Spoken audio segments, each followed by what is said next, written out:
Hey there guys, Nordic Warrior here, back with another movie review. So those of you who have been following my gaming channel will know that quite recently I reviewed the Punisher game from 2005, which is in my personal opinion an underrated classic. As I mentioned in that review, that game was originally scheduled to be released in 2004, originally being developed as a tie-in for this movie.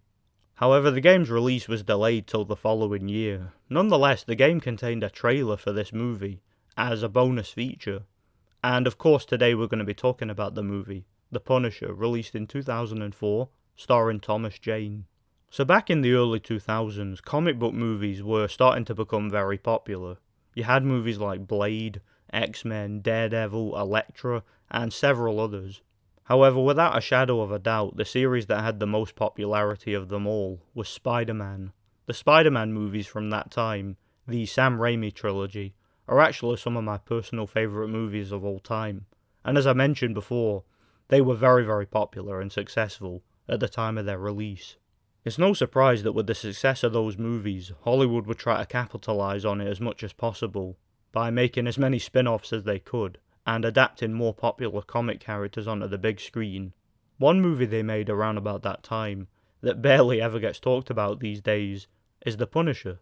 So the Punisher, of course, a very popular comic character in his own right, who is basically the edgelord of Marvel.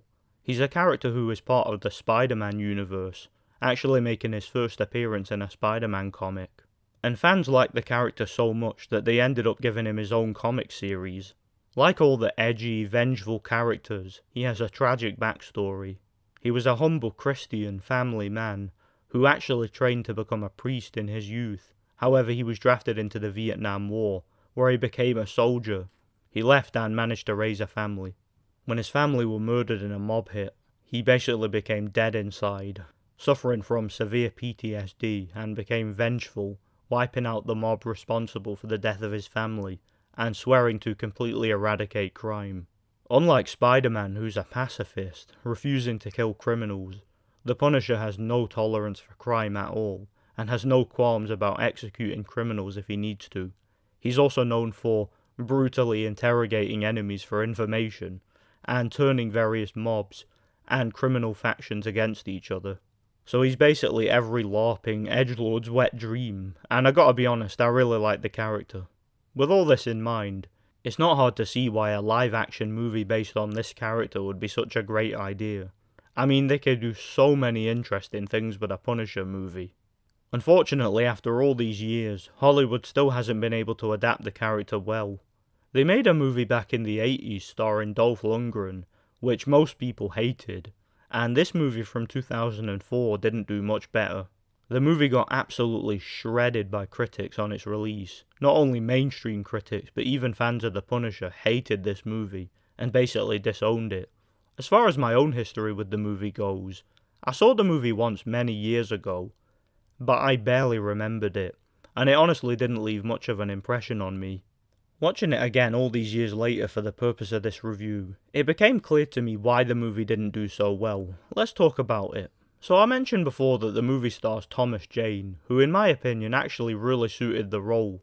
He had the perfect look and the perfect voice for the Punisher, and I honestly think he did a great job as the character. So on a positive note, the casting of the lead role was pretty good.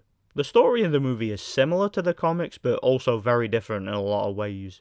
In this movie, Frank is an undercover FBI agent who is attempting to expose a drug deal involving the son of a mob boss named Howard Saint, who is hilariously played by John Travolta.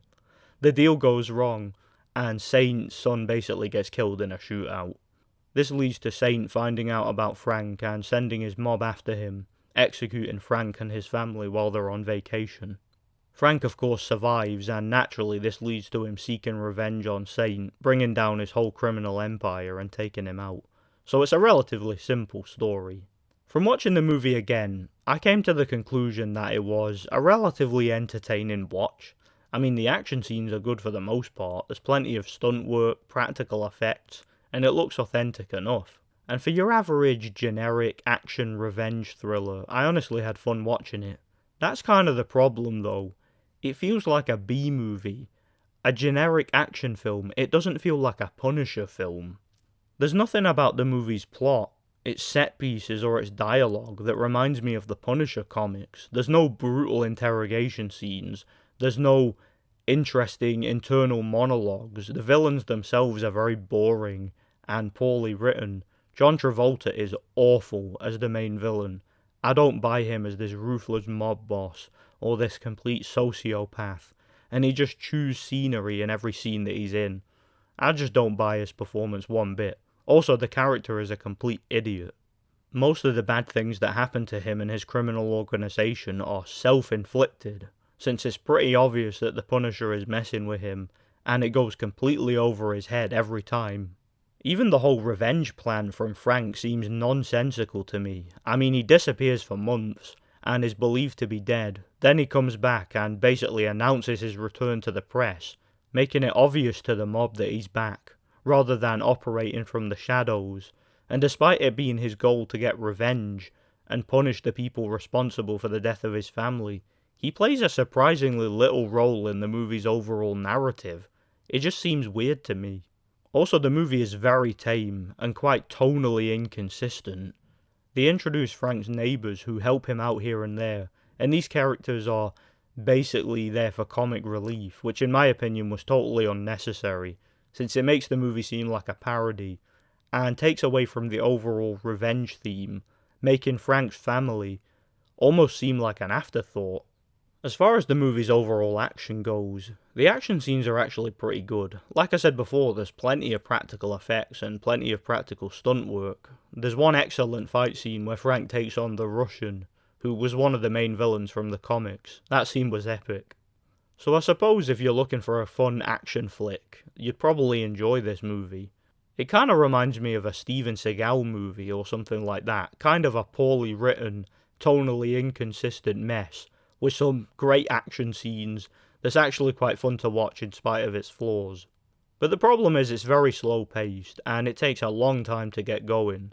The movie kind of blows its load early on, and then takes ages to become interesting again. So in short, it's not a bad movie, but it's just kind of mediocre. And that's most likely why I barely remembered it after I first watched it. Sheer mediocrity rather than failure.